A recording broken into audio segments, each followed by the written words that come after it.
നമസ്കാരം. Alpha palliative care daily ന്യൂസിലേക്ക് സ്വാഗതം. പ്രധാന വാർത്തകൾ.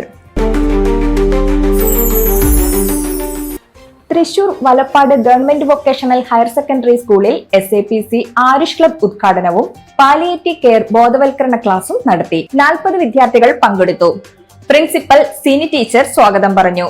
കമ്മ്യൂണിറ്റി വെൽഫെയർ ഡിസ്ട്രിക്ട് കോർഡിനേറ്റർ മേഘ്ന അനിൽകുമാർ പാലിയേറ്റീവ് കെയർ ബോധവൽക്കരണ ക്ലാസ് നടത്തി. Aarush club coordinator Maria teacher നന്ദി പറഞ്ഞു. Thiruvananthapuram Kaimanam government women's polytechnic കോളേജിൽ ആരുഷ് ക്ലബ് പരിശീലന പരിപാടിയുടെ ഭാഗമായി ഫിസിയോതെറാപ്പിയെ കുറിച്ച് ക്ലാസ് സംഘടിപ്പിച്ചു.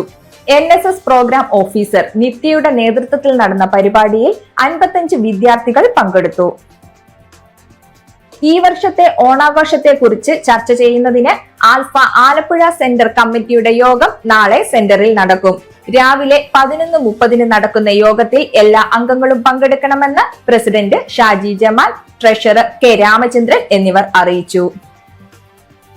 ആൽഫ മൂവാറ്റുപുഴ സെന്ററിന്റെ നേതൃത്വത്തിൽ സംഘടിപ്പിക്കുന്ന ഓണക്കിറ്റ് 2026 ഭാഗമായി 4 രോഗികളുടെ കുടുംബങ്ങൾക്കുള്ള ഭക്ഷ്യവസ്തുക്കളുടെ കിറ്റിനുള്ള തുക ലഭിച്ചു.